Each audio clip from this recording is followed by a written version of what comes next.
In 1962, a route salesman named Walt drove a 3,800-pound Pontiac the length of southern Illinois 6 days a week. He pulled 29 miles to the gallon out of a 389 V8, the factory rated for half that. He was not coasting in neutral. He was not crawling. He had tuned the carburetor the way the 1957 shop manual showed, set his timing by ear on the first grade out of town, and kept his right foot honest.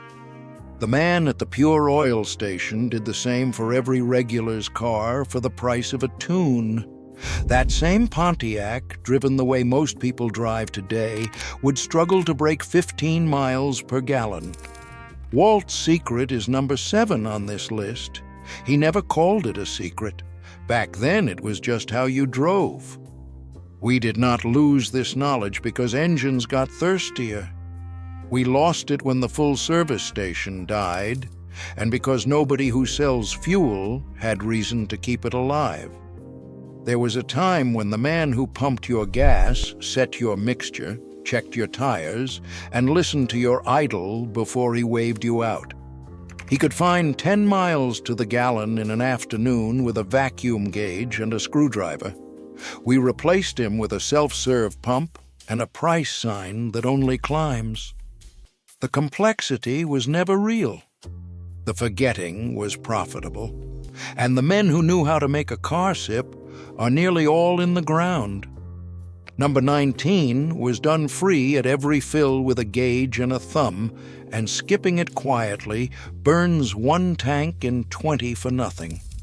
Number 7 nearly doubled the mileage of a 2-ton car, and a station mechanic could set it in under an hour. And number 3, the full hand tune every station once performed for under $15, has vanished because a car tuned to sip is a car that buys less of the only thing Big Oil has ever sold. These 25 secrets were not about pinching pennies. They were about a man, a machine, and a road, and an understanding between them that no fuel company ever wanted you to keep. The engine told you how much it needed.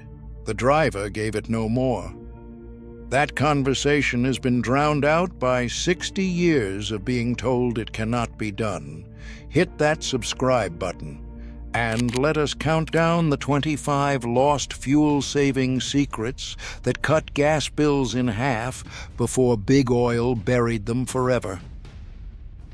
Number 25, reading the spark plug to set the mixture. Not a diagnostic step. Reading how much fuel the engine was burning. You wound one plug out by hand and held the porcelain to the daylight. A light tan meant the mixture was right. A sooty black plug meant the carburetor was dumping gas you paid for out the tailpipe.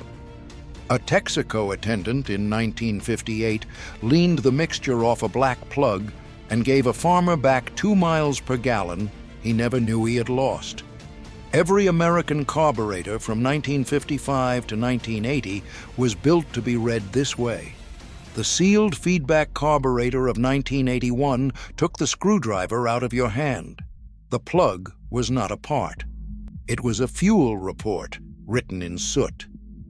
Number 24. The vacuum gauge on the dash. A nickel needle that told you, foot by foot, how much fuel you were drinking. You teed a gauge into a manifold port and ran the line to the dash.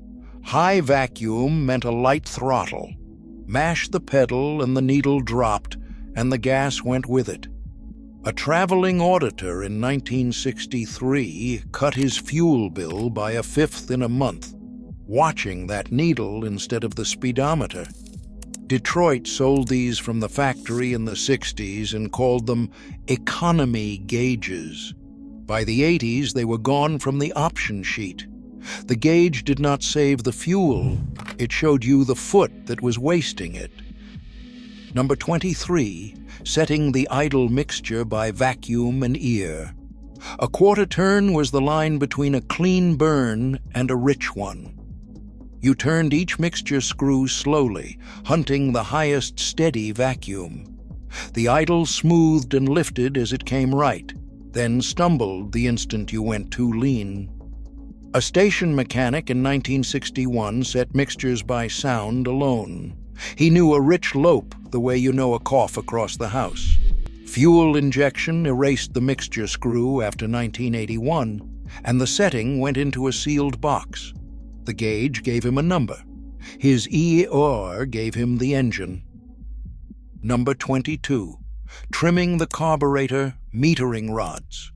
The single part that decided whether the engine sipped or gulped at cruise. You set the rods so the engine ran on its lean economy step at steady throttle and stepped rich only when you truly asked for power. Done right, the car loafed down the highway lean and pulled hard only when pushed.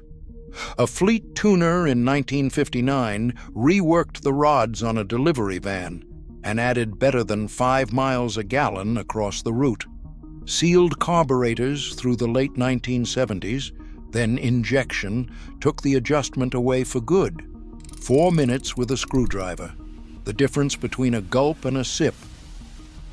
Number 21. Making sure the vacuum advance worked. A dead diaphragm quietly cost a tank a month. You pulled the hose at the distributor and watched the timing jump, or sucked the line and felt the plate move. If it did not, the engine ran soft and thirsty at cruise and never threw a sign. A Sinclair man in 1962 found a cracked advance line on a schoolteacher's Ford and gave her back economy she had bled for a year. These vacuum systems were stripped off in the smog era of the early 1970s and never replaced with anything that helped your mileage. The hose cost a dime. The disconnected one cost a tank. Before we go on, I made something special for you. A guide for men like us, who still believe a man should be able to keep his own car running. It's the Forgotten Mechanic's Handbook, the old-fashioned car repair secrets our grandfathers used to fix any engine and keep it running for decades. But these skills are disappearing fast, and once they're gone for good. Don't pay another mechanic ever again. Scan the QR code on screen or click the link below. Go ahead, I'll wait right here. Number 20. Setting the timing for economy by ear. The light set it cold. His ear set it where the fuel went furthest. You advanced the timing a few degrees past the conservative factory setting, drove up a grade under load, and listened for the faint marbles in a can rattle. The instant you heard it, you eased back a hair. A mechanic in 1956 Kentucky tuned this way for a man who hauled feed over hills and could not feed a thirsty truck. Computer-controlled timing took the distributor out of human hands in the 1980s. The light set it safe. His ear set it thrifty. Number 19. Checking tire pressure at every fill. Soft tires drag, and drag is fuel turned into heat. You pressed a coin gauge on each valve and read the stick. A few pounds low on all four felt like dragging an anchor. The engine never stopped fighting. A Phillips 66 attendant in 1963 checked all four on every car he fueled free because he knew soft rubber ate gas. Self-serve pumps spread through the 70s, and the free check went with them. Most drivers have not looked since. The air was free. The fuel a soft tire wasted was not. Number 18. Reading the tire wear to catch a dragging front end. Misalignment scrubs rubber sideways and pours fuel out doing it. You ran your palm across the tread. Feathered edges meant the toe was off, and the front tires were fighting each other every mile. A station man in 1960 caught a bad alignment off the tread and cured a thirst the owner had blamed on the engine. The free alignment check died with the full-service bay in the 70s. Now a shop sells you the job and never says it cost fuel. The tire was a logbook. It recorded every mile spent fighting itself. Number 17, repacking the wheel bearings to run free. A dry, tight bearing is a brake you never asked for. You dragged the bearing through fresh grease in your palm and set the preload snug but free to spin. A wheel that coasted forever was a wheel that gave the fuel back. A garage man in 1960 repacked his regular's bearings every spring for the cost of the grease, and their cars rolled like they were on ice. Sealed throwaway hub assemblies replaced the serviceable bearing in the 1980s. It was not the grease that saved the fuel, it was the hand that left the wheel free to roll. Here is something nobody is counting. The men who could find 10 miles a gallon in a carburetor are nearly all gone. They came up before the sealed module, before the self-serve pump, before anyone told them a car was too complicated to understand. The youngest are past 80. They did not keep this in books. They kept it in a thumb that knew tire pressure and an ear that knew a lean stumble from a rich one. When they die, the manuals stay on the shelf. The feel goes into the ground. Picture a man who could set a mixture by sound, read a plug by daylight, and hand you back 2 miles a gallon you did not know you had lost. That cannot be downloaded. The chain ran from one station bay to the next, apprentice for 50 years. Then the stations closed and the price sign took over. We are writing it down before the last of these men are buried. Number 16, adjusting the brakes so the shoes did not drag. A shoe touching the drum is a fuel leak you can smell. You backed the star wheel off until each wheel spun a clean, free turn with no whisper of contact. A car that rolled silent in neutral was a car not burning fuel to fight its own brakes. A service mechanic in 1960 found a dragging rear shoe on a widow's coupe and gave her back the mileage and a cooler wheel. Self-adjusters and the long decline of drum brakes through the 70s buried the habit of checking by hand. It was not a brake job. It was a wheel set free to coast. Number 15, the clean air filter held up to the light. A choked filter makes the engine drink to breathe. You pulled the element and held it to a shop lamp. If light came through, it breathed. If not, the carburetor pulled extra fuel to match the air it could not get. A country station man in 1959 tapped the dust out of a farmer's filter on the bench and handed back a mile a gallon for nothing. The quick lube model that spread in the 80s turned a 30-second look into a $15 part.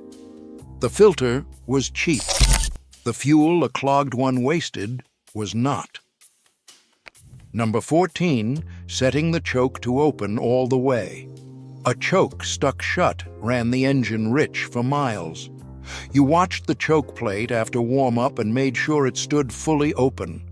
A plate hung halfway kept the engine on its rich cold mixture long past need, dumping fuel the whole drive to work. A Gulf attendant in 1962 freed a sticking choke on a commuter's sedan and cured a thirst the man had carried all winter. Electronic chokes, then injection, sealed the adjustment away by the early 1980s. A stuck choke was a cold start that never ended, and you paid for it by the mile. Number 13, killing the vacuum leaks. Unmetered air leans some cylinders and makes the carburetor overfeed the rest. You ran a little oil around the intake gaskets and listened for the idle to change. A shift in the sound meant a leak, pulling air the carburetor never counted, and fuel thrown in to chase it. A tune-up man in 1958 traced a rough, thirsty idle to a cracked vacuum hose and fixed a tank full of waste with a dime of rubber. The emissions plumbing of the 70s multiplied these lines, then buried them under covers few drivers ever lift. The leak made no smoke. It just quietly drank. Number 12, keeping the intake heat working. Cold fuel does not burn. It washes down the cylinder wall and out the pipe.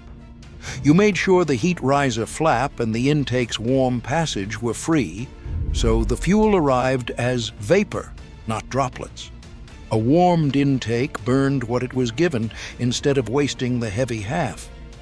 A mechanic in 1957 freed a stuck heat riser on a hard starting wagon, and the mileage came back, along with the drivability.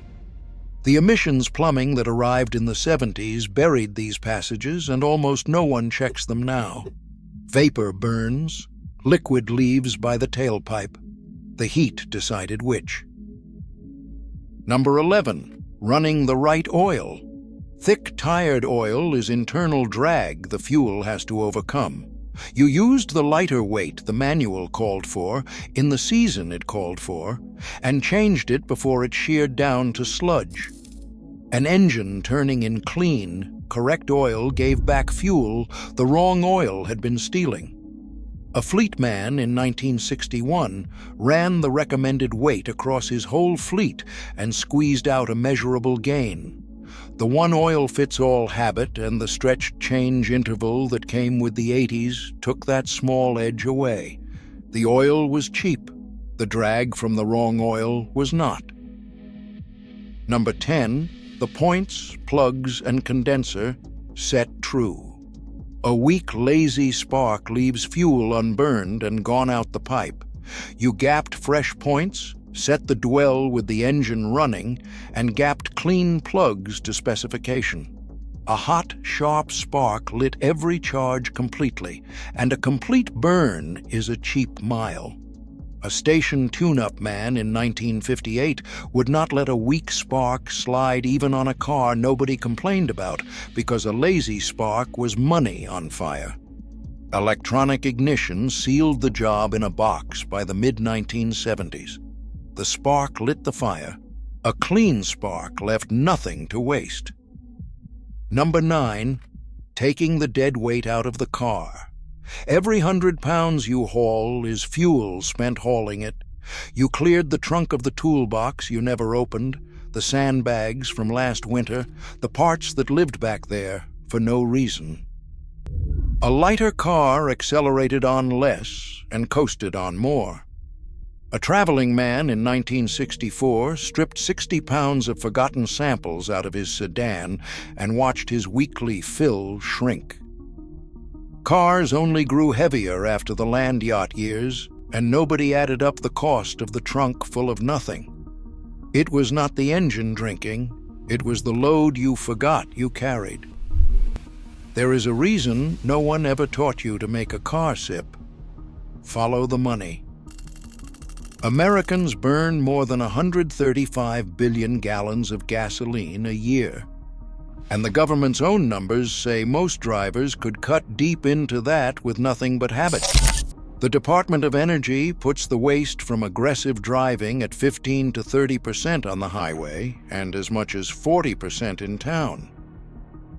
Number 8, keeping the engine warm enough to burn clean. A cold-running engine drinks like it never left the driveway. Proper tire pressure, the right oil, a clean filter, a tuned engine, each adds a few percent more, confirmed in their own studies. Added up, and the careful driver these station men created burned close to 1/3 less fuel for the same miles. An industry that sells 135 billion gallons a year does not fund the man who teaches you to give 1/3 of it back. The secrets were not lost. They were made unprofitable and left to die at the pump. You made sure the thermostat held the engine at proper operating heat, not cold.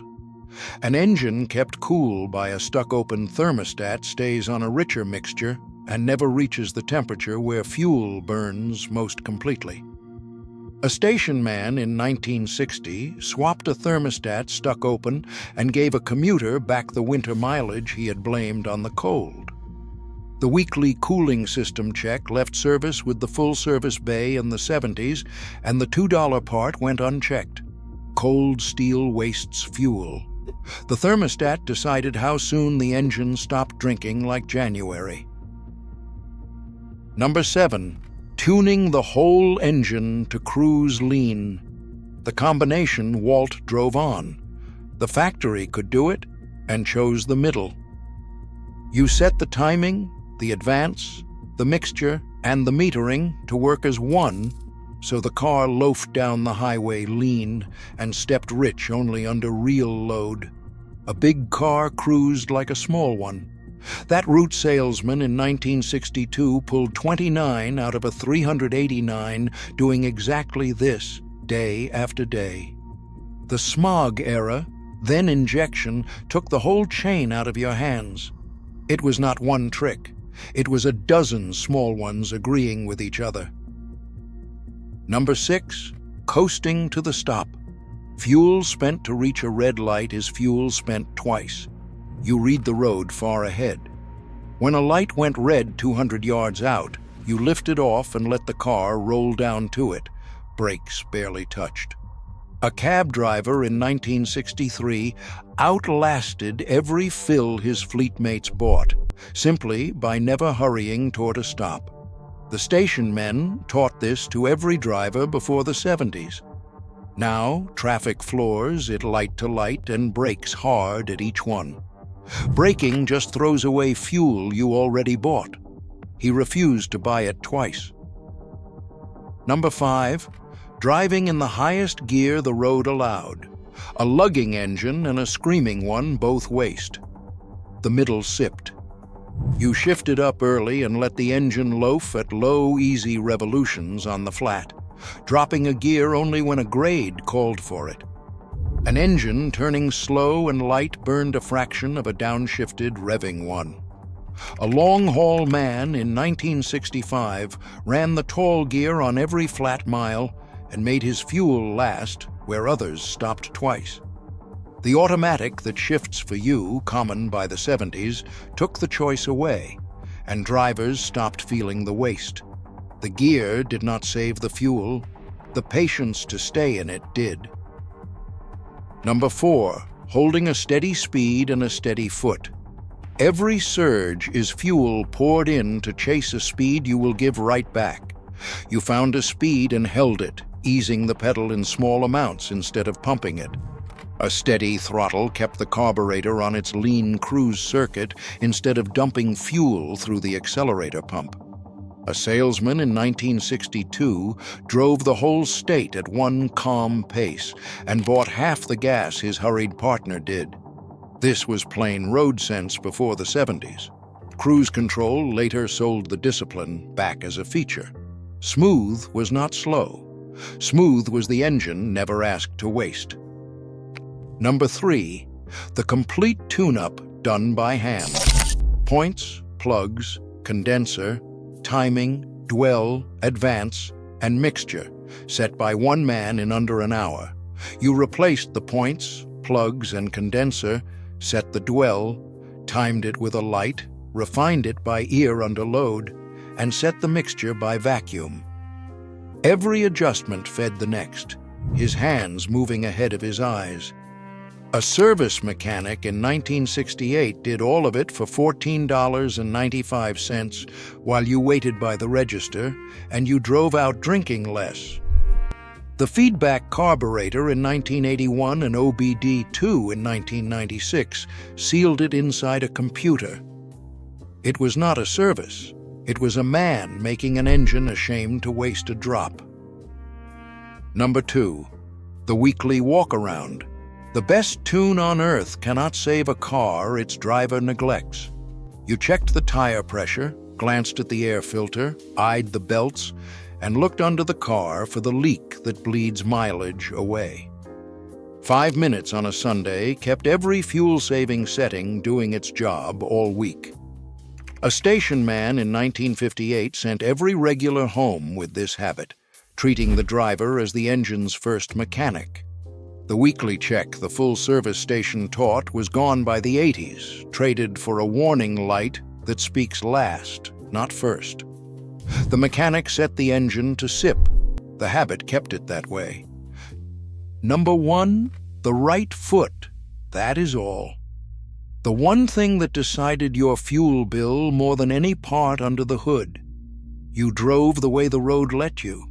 You eased onto the gas instead of stabbing it, looked far enough ahead that you rarely braked hard, and asked for power only when you truly needed it. Most fuel any driver ever wasted, he wasted with his foot, not his engine. Your grandfather did this without calling it anything. He called it driving, a lifetime of it, and he bought half the gas his neighbor did in the very same car. We replaced the calm foot with the hurry, and the hurry shows up at the pump every single week. Number one is not a trick. It is the habit underneath every other secret on this list. None of these secrets required a special engine, a fuel additive, or a single thing the oil companies sell. They required a willingness to listen to a running engine and believe you could tell it to want less. That belief was the default setting of every service station in America. Not confidence born from training, confidence born from intimacy, from enough hours with engines that you could read one the way a farmer reads weather. It pulled 29 miles per gallon out of cars Detroit rated for half that in the hands of men who never finished high school. We did not lose the methods. The vacuum gauges are still in the drawers. The tire gauges still rattle in glove boxes. We lost the hands that knew how to lean a mixture and the foot that knew how to spare a gallon. We lost the old man in the gray uniform who checked your tires without being asked, and once told you the fastest way to save gas was to stop being in a hurry. He is gone now, and most of what he knew went with him. Big Oil counts on that. It would rather sell you the gallon than let you remember how little you needed. But not all of it is buried. Some of it is in this video, written down at last, before the last of those men were gone. The next time the price sign climbs, do not just sigh and fill it. Check your tires, ease your foot, open the hood and listen. The craft is not dead. It is waiting for someone to pick the tools back up.